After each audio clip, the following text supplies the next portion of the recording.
4 plus 1 gives us 5 times 3. 3 times 5 gives us 15. Now 15 divide 15 gives us 1. But this answer is not correct. Because according to order of operation, first we do parenthesis, then exponent, then multiplication or division. After that, addition or subtraction. Remember that in multiplication and division have equal priority and we work from left to right. Same applies addition and subtraction.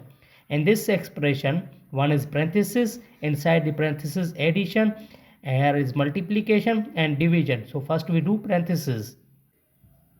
15 divide 3 times 4 plus 1 gives us 5.